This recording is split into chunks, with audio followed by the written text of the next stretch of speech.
Okay, hello everybody. Looks like we're connected properly. Got a good connection. So we've got a bit more than a minute to go, and we'll be starting right at the hour.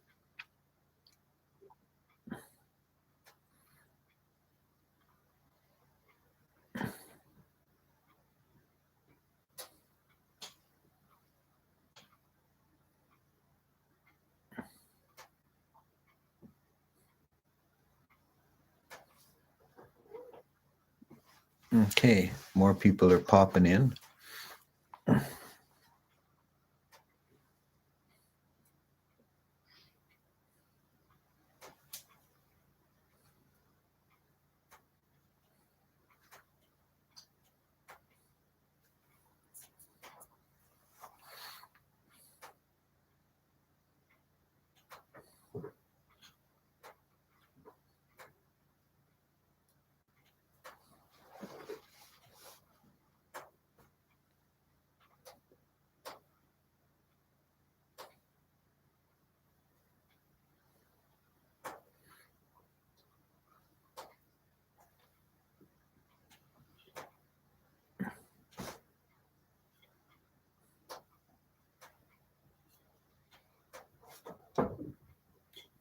Our usual international crowd. Good to see.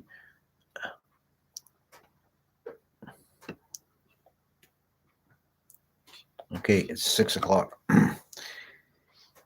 Namo tassa bhagavato arahato samma sambuddhassa. Namo tassa bhagavato arahato samma sambuddhassa. Namo tassa bhagavato arahato samma sambuddhassa. So, continuing this series on the 10 Saṃyojanas, um, and we're dealing with now the deeper fetters, the ones that are only overcome by the Arahant, or in other words, those that still remain for the Anagami. So these are the most deeply rooted corruptions or defilements in the mind. They remain when the lesser fetters are eradicated. And we've already dealt with last week the craving for the rebirth in the realm of form, that is in the Brahma realm. So someone who would have that craving has transcended the craving for sense pleasures, but still has a craving for existence and manifestation as a higher level deity. The Brahmas are beyond sense experience, sense desire, sense pleasure. That's not part of their makeup. But they are. It's called the realm of form because they are still possessed of form. They have a body. Sometimes you'll see in translation this realm referred to as the fine material realm. That's a very loose translation, but it um, gives us the idea that they do still have a body. They have a form and material existence. So there's still five kanda beings. They still have all five aggregates. But there's one uh, level of being more subtle than that, which is the Arupabumi, the formless realm. So this would be um, a realm that is purely mind only. There's no body at all, no physicality. So they're called four kanda beings, four aggregate beings, because they only have the mental aggregates. They're not possessed of physical form. So it's very difficult for us to even imagine existence in such um, a level. We're so used to being embodied that imagining mind without a body is very difficult.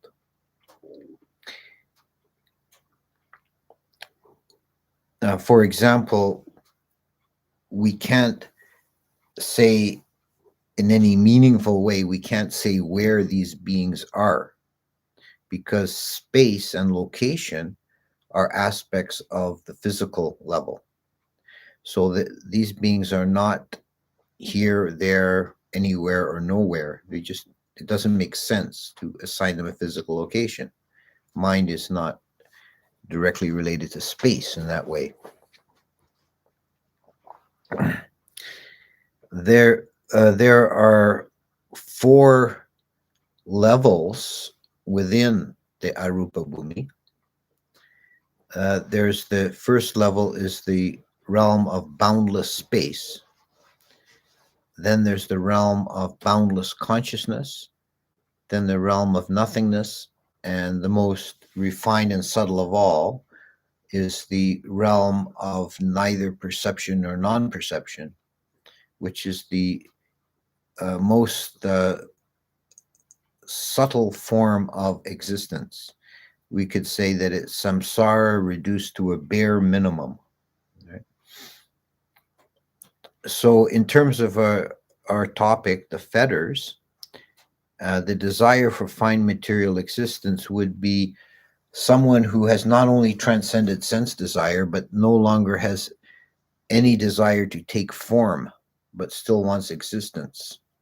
So they've given up any attachment to a body or a physical structure, but not to a mental existence.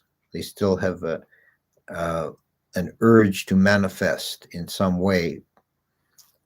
So all that's left is this immaterial realm, arupa, which could be translated immaterial or formless realm, the realm of mind only.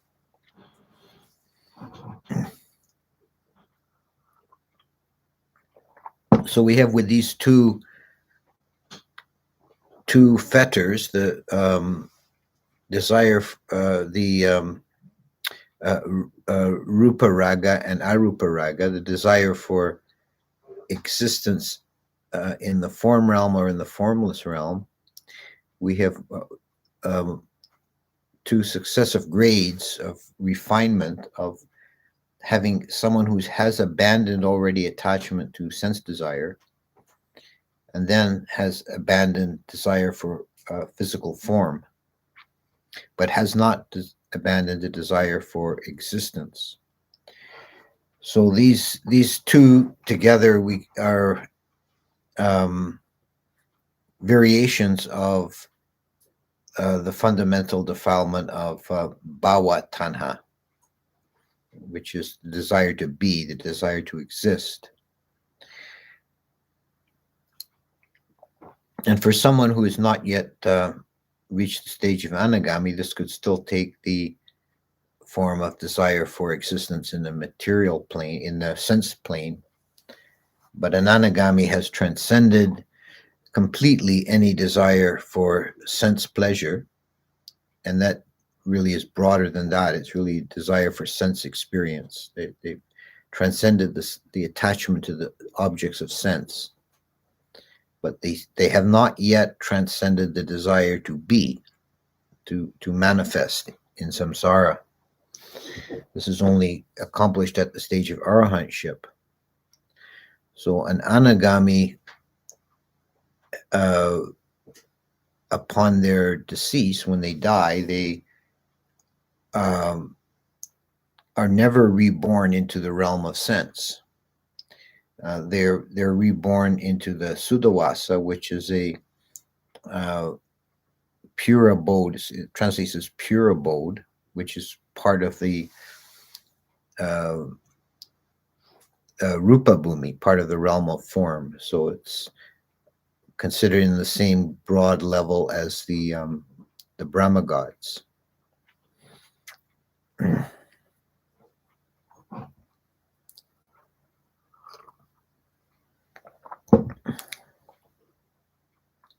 I have considered the question of whether an anagami could be reborn in the formless realm, the Arupabumi. which would, on the one hand, it would seem to make sense. That is why this fetter would be included. But on the other hand, doesn't seem to be any mention of that possibility. I've not seen any reference to anagamis being reborn in the formless realm. But in any case, when they take rebirth in these higher realms, they never return from there. That's why they're called anagami, which means non-returner. They attain arahantship there. And of course, an arahant is one who is not reborn into this or any other form of existence. So I think I warned you last week this would be a fairly short discourse, but that does mean we have more time for questions. I pretty well covered this topic last week. I just wanted to get in the variation of formlessness here. And we still have 3 more fetters to go before we're done with this list. So now I see there's already stuff in the chat. I'll see if there's any of them take the form of a question. What is the difference between coarse defilements and subtle defilements? Well, on the one hand, there's different ways of seeing that. On the one hand, with any given defilement, it could be at different, it could be on a spectrum, like different degrees. Say the defilement of ill will could be at the lowest form, could be something like a mild irritation, feeling a bit irritated, and the more coarser form would be a all-out rage, losing it and becoming very angry and shouting and throwing things. So there's a spectrum of any single defilement, but there's also, particularly in terms of this topic we're dealing with, fetters, they are graded in terms of which stage of awakening eliminates which fetter. And this means that these last 5 they're often called the higher fetters. I think that's really should be considered the deeper fetters, would be a better term. They're still present even when the lesser fetters are removed. So they're more subtle in a way. They're deeper. They're more harder to get at, harder to see, and harder to eliminate. And they underlie the other fetters. So consider the relationship between the 2 forms of tanha, the desire for sense pleasure and the desire to be, kama tanha and bhava tanha. Kama tanha would be the coarser one, and desire for sense objects at our level of existence is the noisiest and demands the most attention, but it's not the deeper one. It's superficial relative to the deeper desire to exist that underlies it. So that could be considered a more subtle fetter. Okay, now we're got a lot of questions in the chat. It'll keep me busy for a bit. Ajahn, some Thai monks seem to teach that the chitta is outside the 5 aggregates. I couldn't find this in the Pali Canon. With your knowledge of Abhidhamma, is there any basis to this? I always thought the chitta was another word for vijnana. Also, they suggest the chitta is permanent as it's outside the aggregates. Your thoughts on this? Yeah, that's a very big topic. It comes up quite a bit. The way the Thai forest tradition uses the word chitta is not exactly the same as the way it's used in Abhidhamma. Chitta is a word, just considering the word to begin with, it's a word that's very rarely used in the canon, in the actual, or in the Sutta Pitaka. It's very rarely used. And chitta in the Abhidhamma is that category of mind that takes an object and is described as occurring momentarily, a moment, a mind moment, a consciousness arising of chitta. Some writers and speakers on the topic say that vijnana and chitta are synonyms. I don't quite agree with that. I think that vijnana is, given the context it's used in the suttas, I think it's could be said to be chitta operating in certain modes. And then we have the Thai forest tradition, and some problematic statements, particularly from Ajahn Mun and Ajahn Mahabua, that lineage.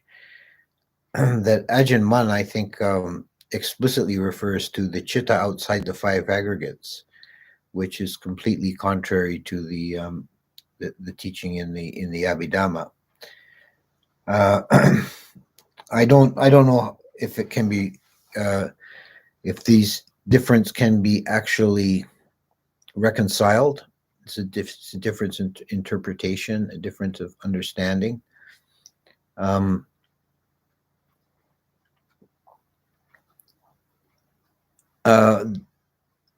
have come across one interpretation that does, I think, come very close to reconciling the idea of the momentary chitta with the chitta as a abiding consciousness, and that is the Sarvastivadin school.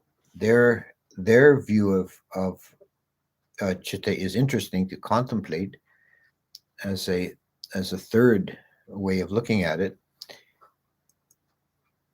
The name of the school, Sarvastivada school, is an important school of Buddhism in India. It's now extinct, but it was probably the dominant school for a long time in northern India. And the name of the school means all exists, because they held that past, present, and future all have some sense of existence. So one of the ways of talking about chitta from the Sarvastivadin perspective is that chitta is a momentary event, but it's a moment outside of time. It's a kalako. And the rest of the universe, all the objects of consciousness, are moving backwards in time from the future and falling back into the past. And they're crossing the threshold of chitta. That's when we're aware of them. That's present moment. But the chitta itself is outside of time, is timeless. So it's a present moment, but it's a present moment. It's a single moment, but it's a moment outside of time.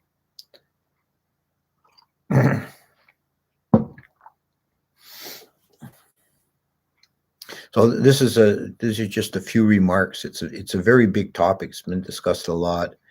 I guess the bottom line is that the way that this particular branch, the Ajahn Mahabua branch of Thai forest tradition, talks about chitta, is not the same as the way the Abhidhamma talks about chitta.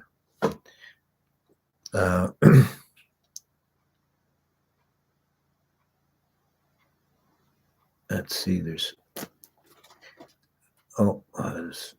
could you please comment on the connection between Brahma Viharas and Arupajana?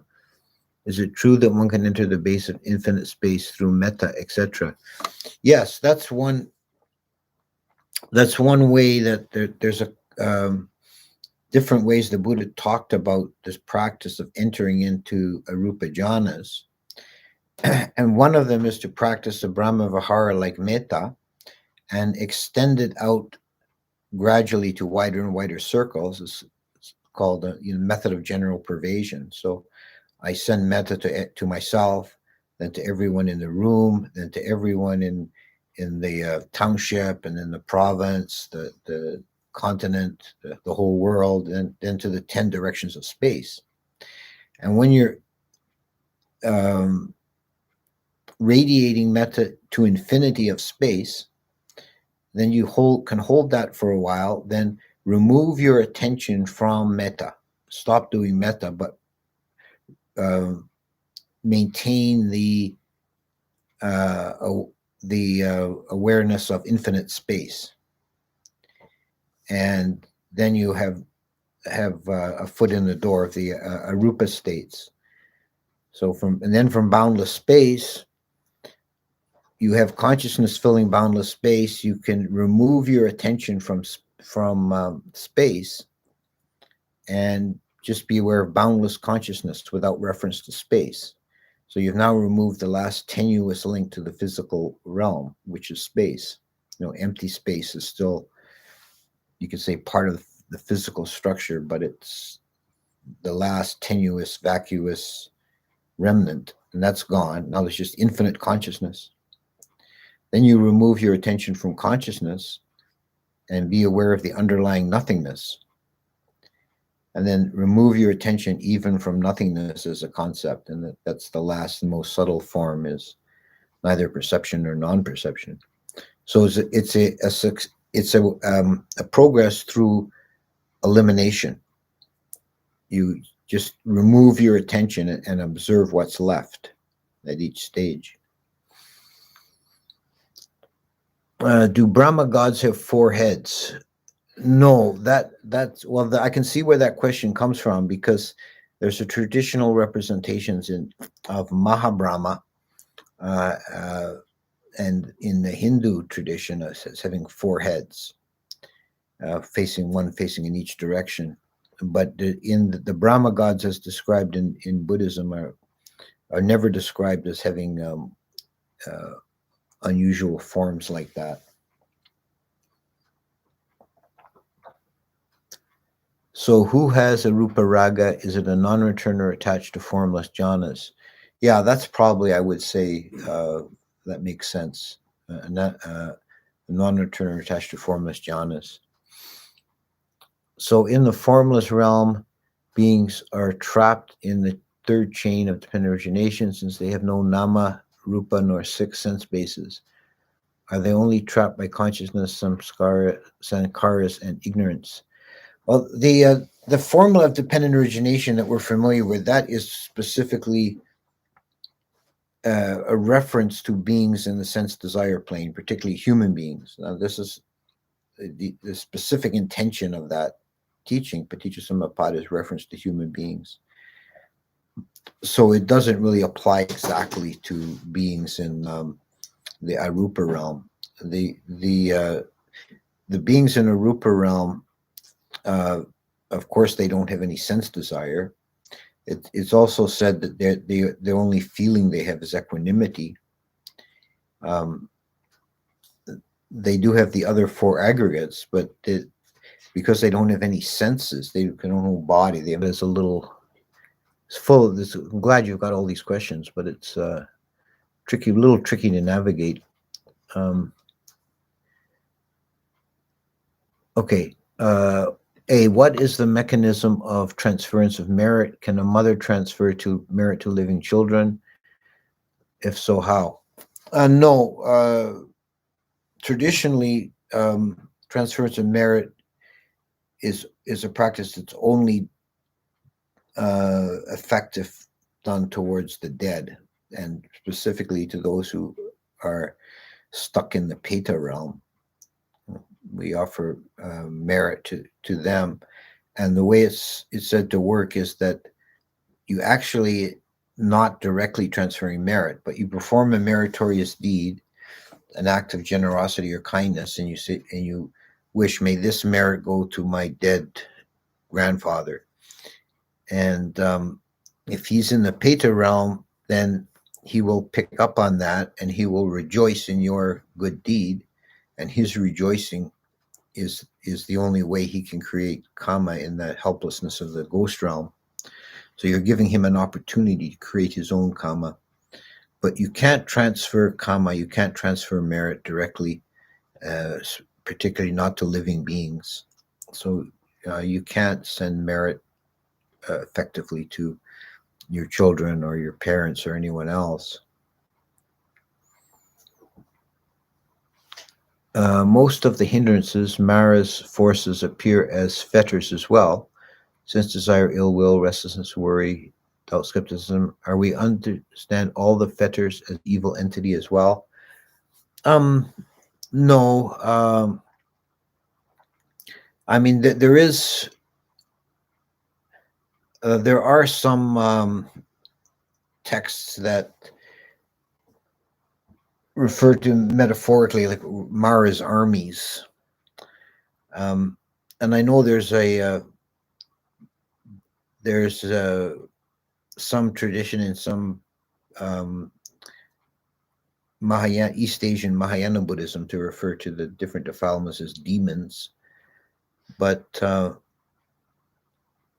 there isn't really any support for that in Theravada, that we can externalize the defilements that way. The defilements are our own mind, the corruptions within our own mind.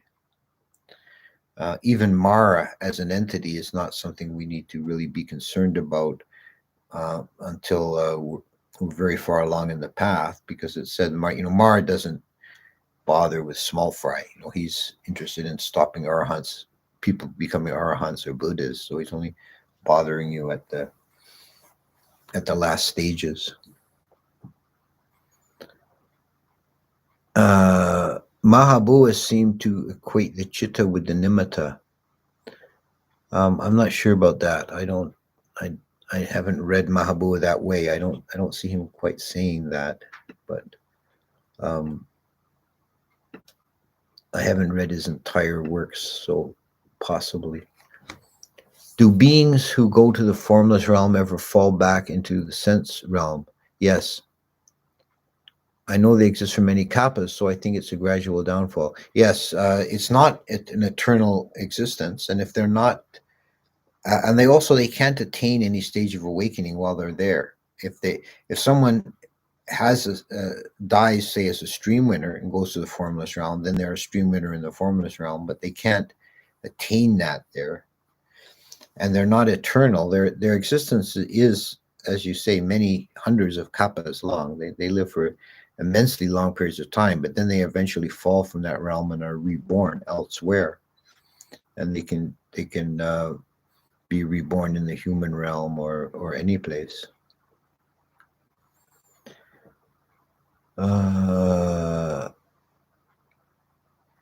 Would you have a talk discussing Vijnana, Chitta, and Nama?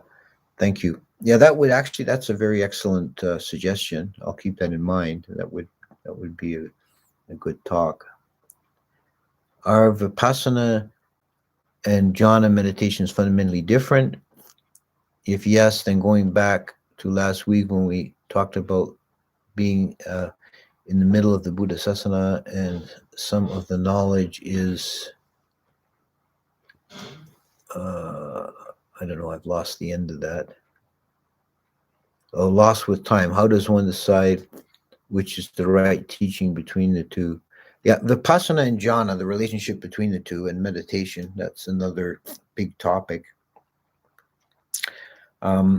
They are fundamentally different, but they're also complementary. You generally, I think you need both. I know there are some who teach just bare insight, just do Vipassana without jhana, and that's possible, but it's very difficult, and it's actually can be quite stressful and painful to just jump into Vipassana without having a previous grounding in samatha practice. And according to Abhidhamma, it's not possible to reach enlightenment without jhana. But the bare insight people like Mahasi Sayadaw, who I've read considerable of his works, and I actually started in that school, he holds that a single moment of jhana is sufficient, and that when the insight's deep enough, when the vipassana is deep enough, the meditator will have a single moment of jhana prior to reaching stream entry. But in a practical way, developing deep samadhi is very beneficial in many ways, and not least because it makes the vipassana practice easier and more fruitful.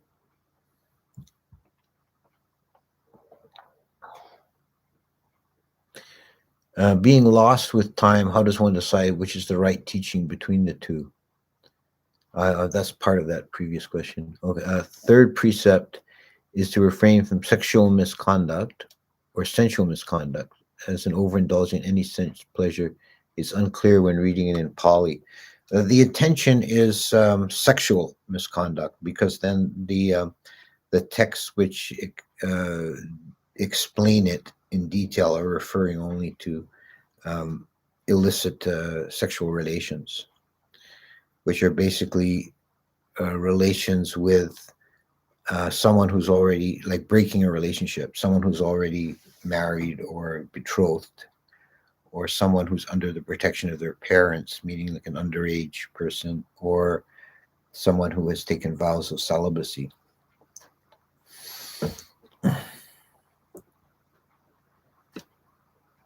Is there a possibility of hindrances arising in Arupa jhana? I recently heard from monk this is possible. I thought all jhanas higher than the first are free of hindrances. Well, if by hindrances you mean nivarnas, the 5 particular hindrances related to jhana, hindrance usually translates as nivarna. No, they don't arise in the Arupa jhana. They don't arise in the Brahma realm or the Arupa realm. What they could possibly have other defilements like the desire for existence, false view, pride. There are other corrupted mind states they can have, but not the 5 hindrances. So perhaps that was how the monk was reading hindrance in a more general sense as defilement. Can you comment on the 2 forms of the base of infinitude of consciousness? One is infinite spatially and the other is infinite temporarily. Both perceptions can be cultivated.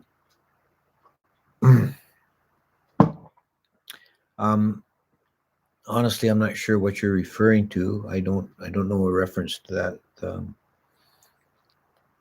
The 2 forms of the infinitude of consciousness. I'll have to pass that question by it because I'm not clear on that. What exactly is meant by consciousness in the second Arupa?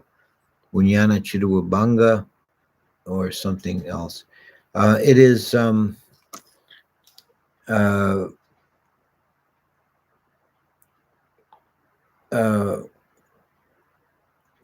I would say Vijnana. I'm trying to remember exactly what the Pali name of that base is. I'm a bit tired today. I'm pretty sure it's Vijnana. Let me just see. Let me just have a look here at something.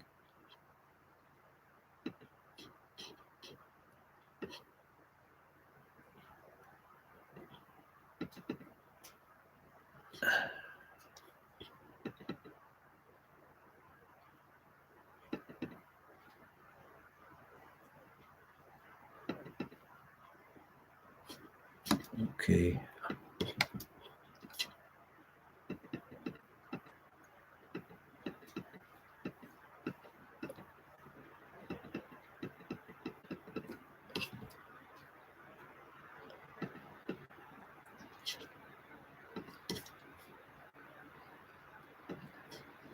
Oh yeah, it's in the Pali. It is Vijnana. It's Vijnana Anchayatana, boundless consciousness.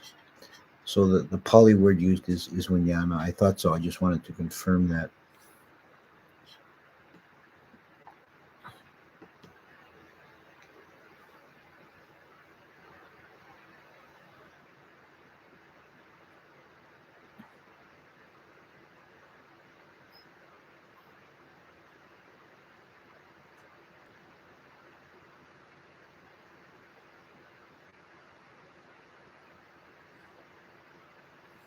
Okay, is Arūparāga related with a desire for rebirth in the Tibetan conception of the bardo? No, I don't think so. I don't think the bardo would be equivalent to a rupa existence. Beings in the Tibetan description of the bardo, they do have form. Even though it's kind of a ghostly form, they do have a form in there. Ajahn, do you know at least one lay person who would attain any of the Arupa jhanas? I don't really want to tell tales out of school. So, how would you equate jhana to apana samadhi? Do you think the apana samadhi refers to jhanas 1 or 8 or 5 onwards, and upachara samadhi is 1 to 4. These apana and upachara jhanas, this is a commentarial addition or gloss that dealing with the technical stages the mind goes through entering into jhana. It's not something that's the Buddha ever talked about. These are like often translated as neighborhood or access concentration. It's meant to be the mind that's almost in jhana, that's close to jhana. I wouldn't relate them to specific jhanas.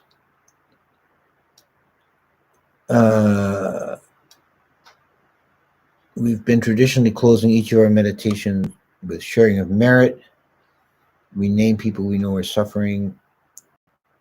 This is words from what you just said. This is words only with no effect. I wouldn't say that far that has no effect. It certainly is a wholesome effect on yourself to have this surrendering and sharing of merit. It is a traditional way, and there is actually in the Pali there is a Theravadan chant of sharing of merit. What I was talking about was the actual like the formal doctrinal basis of transference of merit. It only works. It's only really said to work for petas, but it is true. People do that practice. We've done it here too. Is universal sharing of merit. So that kind of thing. My attitude towards it is it couldn't hurt, right? Maybe it works, but it couldn't hurt. It can't do any harm to share merit. And I think we have to, with a lot of these sort of things, I like to distinguish between when I'm answering technical questions. I tend to want to go to the formal Abhidhamma, Theravada, commentarial, Visuddhimagga definitions. So just to be clear and precise. But there's also just Buddhism in practice and the living tradition and how people express it, which is not always. We had this already with the discussion about Thai forest tradition Chitta and Abhidhamma Chitta.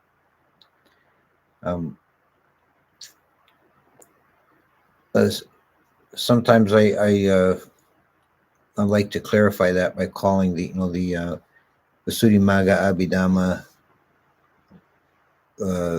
very precise definitions. I call that high church Buddhism,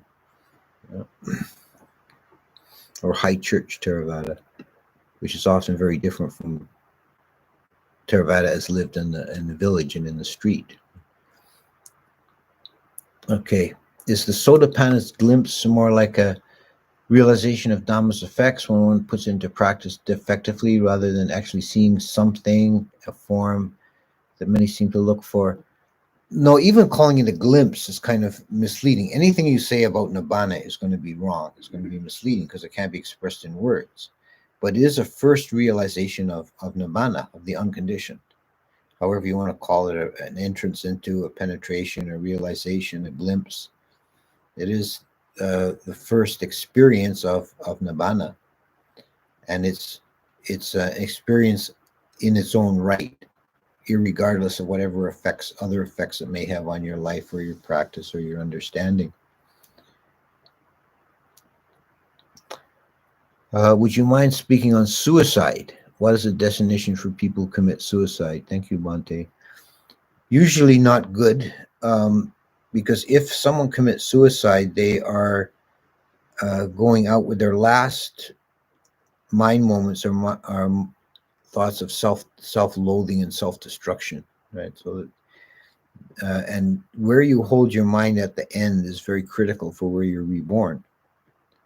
So suicide, as a general rule, leads to a lower rebirth.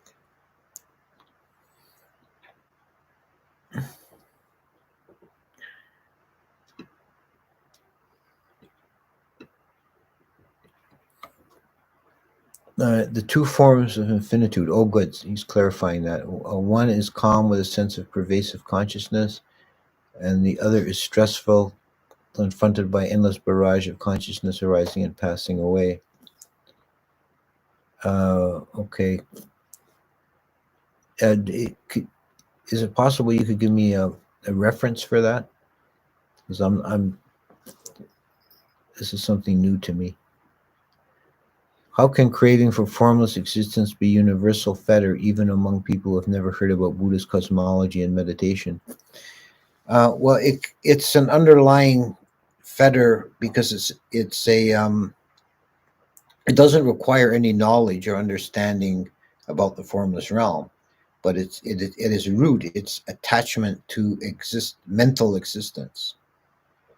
Well, there's these two layers. There's attachment to mental existence, and there's attachment to embodied existence.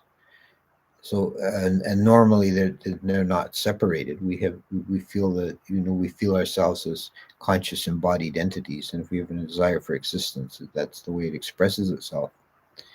But it is possible in some for someone who has refined their consciousness, that they may lose all attachment to desire for having a body, but they still want to exist in some form. So that fetter does exist in our as one aspect of bhavatanha, which is universal in anyone who's not an arahant. Bhavatanha is present in the mind, and it has those two levels: desire for mind and desire for body. Okay, where are we going here?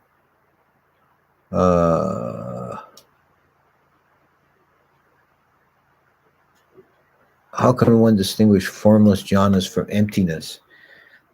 Well, emptiness or sunyata is something, again, the realm of nothingness is called akinchayatana. It's really no thingness. It's not the same as sunyata, which is voidness, which is the underlying lack of a fundamental essence in everything. It's got a similar flavor. It's not exactly the same thing.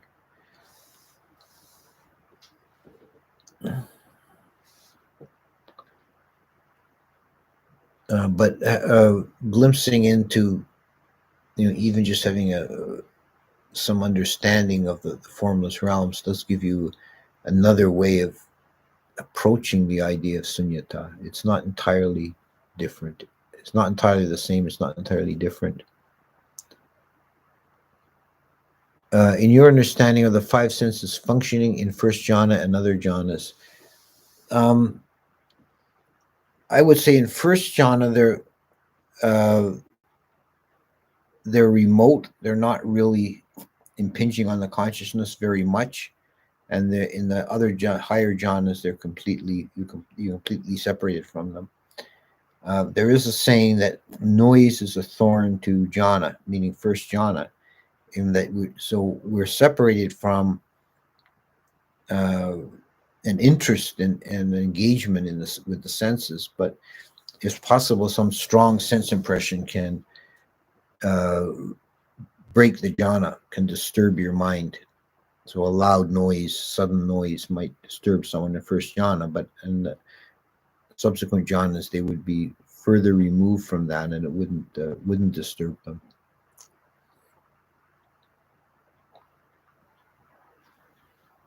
Is a desire for nirvana a form of vibhava tanha?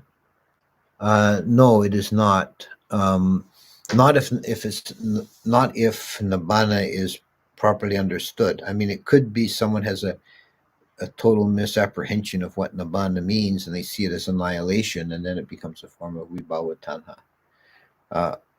which does happen. And then also there's the opposite, that some people see nibbana as some kind of eternal bliss, so they could that could be then a form of bhava tanha. But nibbana can't be characterized as either existence or non-existence. So if one doesn't fall into those errors, then it's not bhava tanha or vibhava tanha. Euthanasia seems like it's Uh, sorry, every time I start to read something, someone puts in a new chat and it jumps the chat on me. I have to find it again. Euthanasia seems like it's gaining slowly popularity with the terminally sick. They do seem to be dying in a better mental state. You think this will be more beneficial than not? No, I don't. I completely think it's wrong. I think it's a wrong-headed thing to encourage euthanasia. Because it's still, even if it's the best possible spirit attached to it, there's still a sense of desire for self-destruction involved. So it's not a wholesome act ever. So I don't. I kind of deplore that social trend of assisted suicide and the encouragement of euthanasia.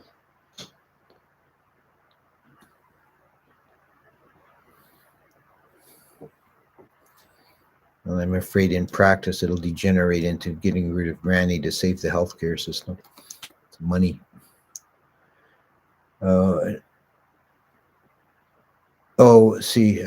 Back to infinity of consciousness. References personal experience only.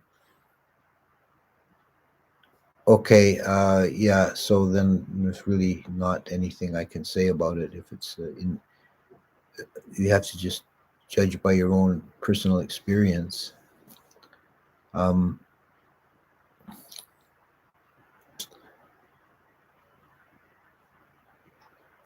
I've even lost track in my mind of what the original question was there. Can you have desire for existence and non-existence at the same time? Not at the same mind moment. You're going back and forth between the two. But at any given mind moment, there can only be one because they're opposite to each other. How about the faculty of thought and intending? Is that functioning in the jhanas? It is functioning in first jhana. That's Vitakka Vichara. It's absent in the higher jhanas. So one of our monks who teaches jhana a lot, he's got a little quip. He says, if you find yourself wondering, am I in second jhana? The answer is no.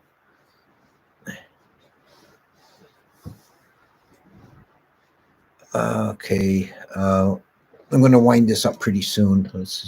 I'll take a couple more questions. If Mara is a metaphor, then why would the Buddha refer to Mara as being like a deer trapper? Well, Mara is both. He's a metaphor. It's used as a metaphor in many places, and in other places, the Buddha is referring to a specific entity. There is Mara, and this is clarified in the commentaries. They talk about Mara Devaputa and Mara Kalesa. Mara Devaputa is the entity, and Mara Kalesa is our internal mental states. I think that sutta you referenced, the Majjhima 25, where Mara is like the deer trapper, that quite makes sense to me as a metaphor, that our defilements act like they fool us. The sutta refers to, said the Mara is like when a hunter wants to catch a deer, then they make a dummy deer out of wicker or something and put it in the middle of a field, and then deers come. They think that place is safe. There's another deer, and they come in and they get shot with bows and arrows. And Mara is like that. It's the delusions we create in our own mind that lead us into suffering. Okay, last question. I think that one of the reasons why experience in Rupa realms is stable is that these gods don't have physical bases that bombard us humans with random impulses all the time. Yeah, I would agree with that. Yeah, there's not, because they don't really sense anything outside of themselves. So unless, and this is also something I've wondered about, I don't have an answer for it. It's not clear from my reading whether beings in the Arupa realm can communicate with each other, or are they entirely isolated within their own minds? But in any case, they only have mental impressions, whether internal or external. They can't possibly have any external sense bombardment. Okay, so I'll stop there, and we still have 3 more fetters to go, and then we'll all be arhats. I'll leave you. I'll leave you with that for this week. Thank you all for coming.